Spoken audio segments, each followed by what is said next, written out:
bom dia. Vamos dar início à correção das questões de História e Sociologia do Enem 2023.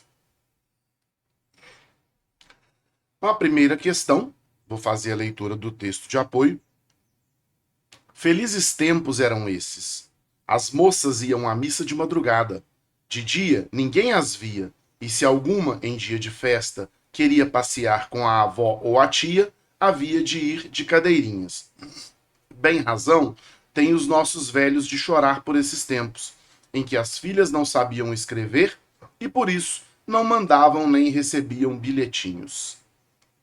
Na perspectiva do autor, as tradições e os costumes sociofamiliares sofreram alterações no século XIX, decorrente de quais fatores? Então ele fala numa transformação. Costumes sociofamiliares que sofreram alterações lá no século XIX. Qual fator proporcionou essas alterações? Hábitos de leitura e mobilidade regional. Vejam bem, eu poderia até considerar hábitos de leitura foi algo que proporcionou a mudança dos costumes, que fala aí dos bilhetinhos e tal. Mas a mobilidade regional não cabe nessa questão. Mobilidade regional é quando você tem movimentos migratórios de um lugar para outro e o texto, ele claramente não fala sobre esse aspecto, né? Letra B. Circulação de impressos e trânsito religioso. Mais uma vez, circulação de impressos serviria para nós, mas trânsito religioso, volto a dizer, o texto não faz menção a nenhum tipo de questão religiosa. Letra C. Valorização da língua e imigração estrangeira. A letra C, ela é semelhante à letra A. Tudo bem que a gente poderia considerar a variação da língua, valorização da língua, porém, a imigração estrangeira não é tratada pelo texto. A letra D, que seria a nossa resposta, fala em práticas de letramento, né? Tá vendo que ela é similar à primeira, a hábitos de leitura, circulação de impresso, valorização da língua, mas ele coloca aqui, ó, práticas de letramento e transformação cultural, né? Ou seja, as práticas de letramento estão presentes no texto e isso acaba ocasionando uma transformação cultural. A letra E fala em flexibilização do ensino e reformismo pedagógico, né? Flexibilizar o ensino seria algo assim até meio dúbio, né? Flexibilizar seria facilitar, mas o texto não faz menção a isso. Portanto, a nossa resposta, sem sombra de dúvidas, é a letra D de dado.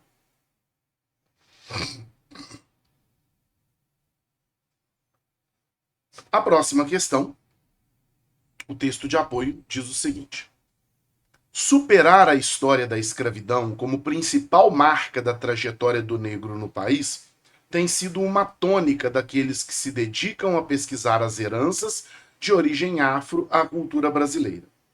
A esse esforço de reconstrução da própria história do país, alia-se agora a criação da plataforma digital Ancestralidades.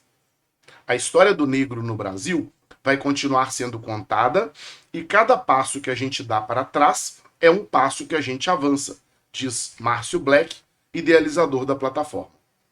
Sobre o estudo de figuras ainda encobertas pela perspectiva histórica imposta pelos colonizadores da América, né?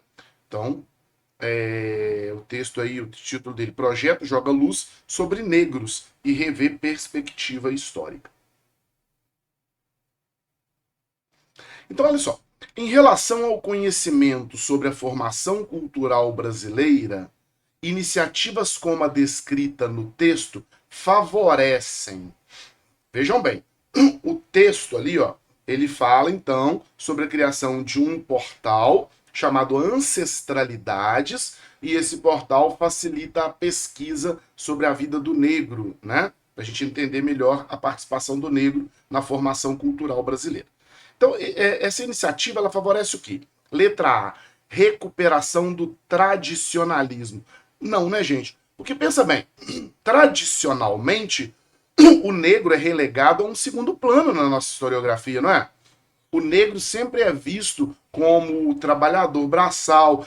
Basta a gente olhar para uma novela da Globo, né? O negro sempre ocupa um papel secundário. Então, quer dizer, se eu não quero recuperar o tradicionalismo, pelo contrário, eu quero avançar. O texto não trata disso, então. Letra B. Estímulo ao antropocentrismo. O que é o antropocentrismo? O homem como o centro de todas as coisas. Mas o homem em geral. Aqui é um texto que está voltado especificamente para o negro e não para o homem como um todo. Letra C, reforço do etnocentrismo. Etnocentrismo está muito ligado a uma questão de segregação, tá? Né? Como o etnocentrismo ele trata muito dessa ideia de uma raça, né, por assim dizer, superior a outra. Então, ali não, a ideia não é reforçar essa ideia. Letra D fala de resgate do teocentrismo. Teocentrismo é o contrário do antropocentrismo, que é a ideia de Deus como centro de todas as coisas. O texto também não faz um resgate dessa religiosidade. Por fim, a nossa resposta, então, correta é a letra E, porque o texto faz uma crítica ao eurocentrismo. Em que aspecto, gente, essa crítica ao eurocentrismo? A historiografia tradicional traz a ideia de que o principal elemento formador da sociedade brasileira é o branco, europeu, desbravador, né? Quando o texto quer mostrar, por isso eurocentrismo, por isso o texto critica o eurocentrismo, porque ele quer mostrar a importância do negro, né, para a formação do país. Portanto, a nossa resposta é a letra E.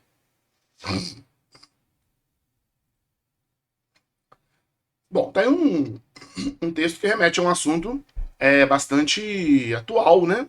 Nós estamos vivenciando essa situação. Aliás, essa situação vem sendo vivenciada há mais de 100 anos, né? Com períodos de aquecimento e de arrefecimento, mas a Guerra da Palestina.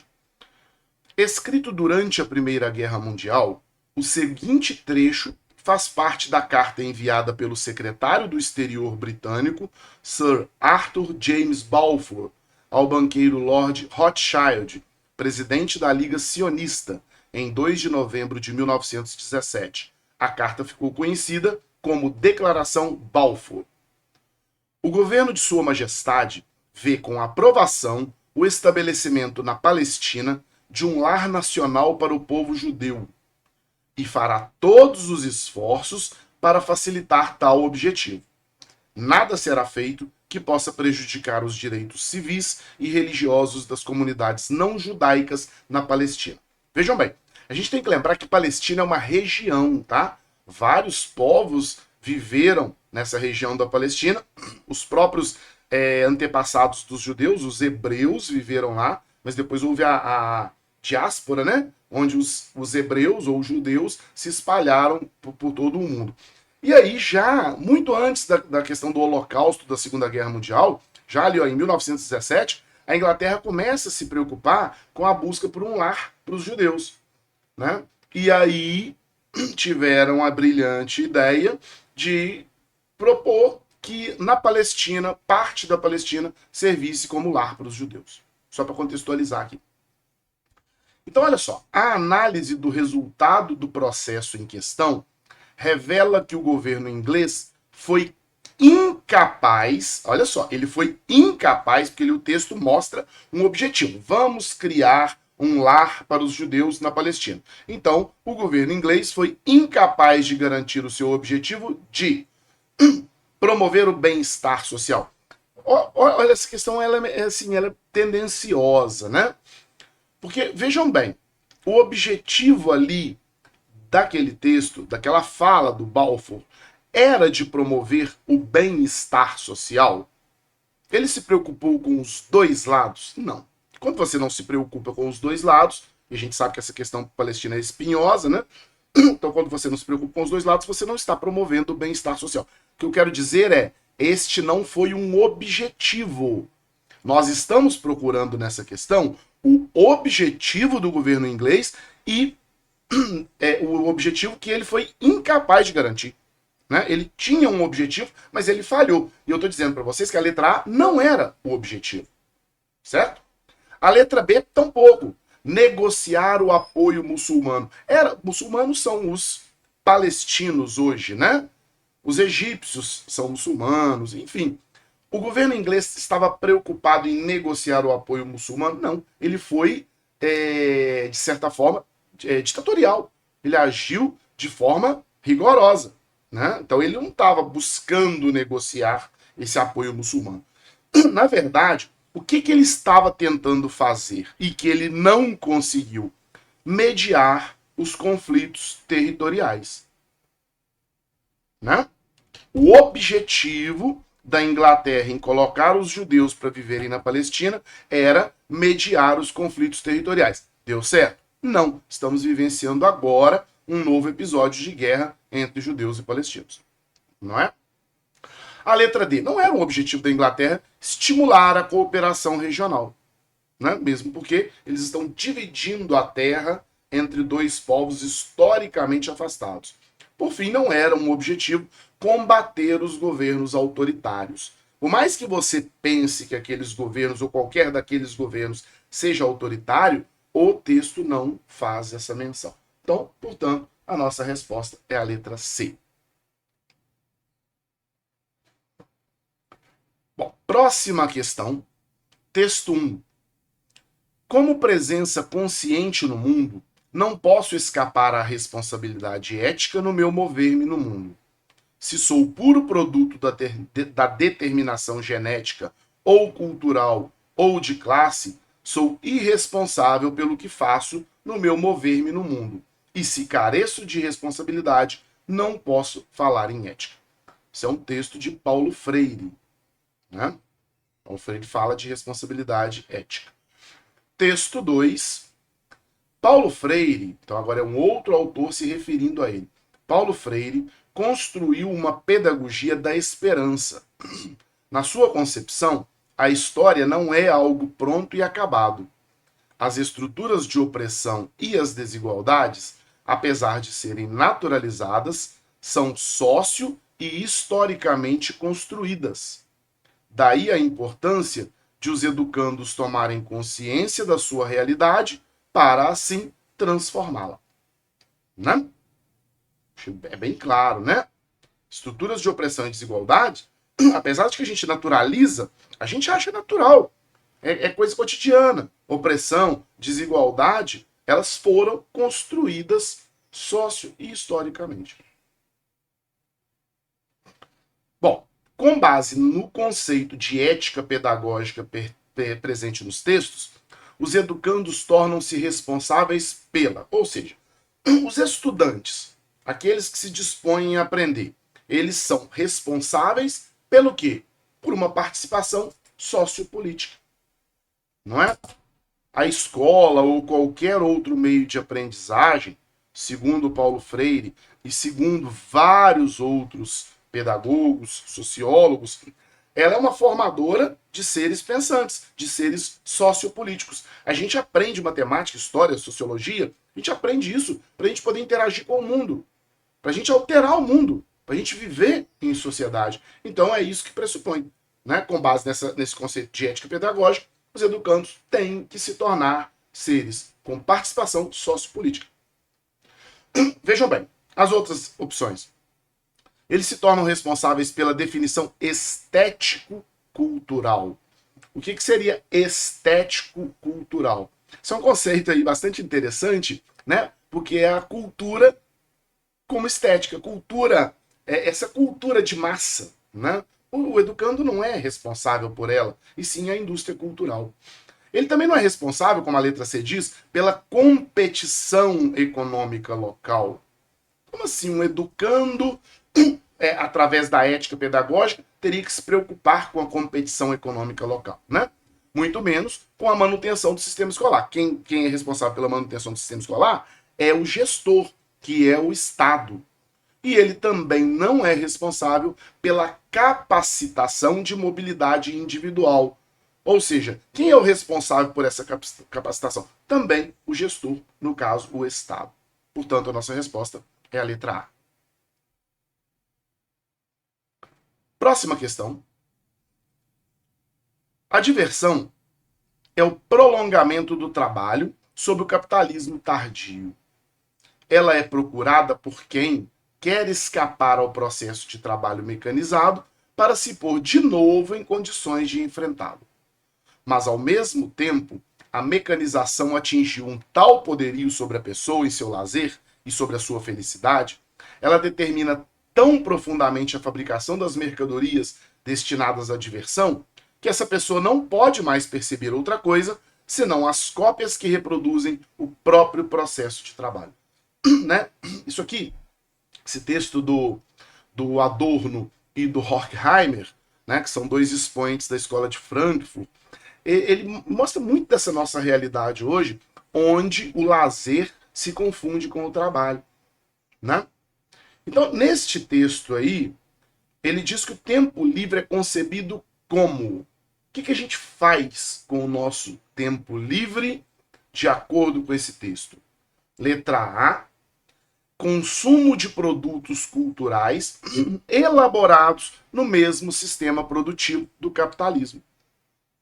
Eu já até falei sobre esse termo aqui, né?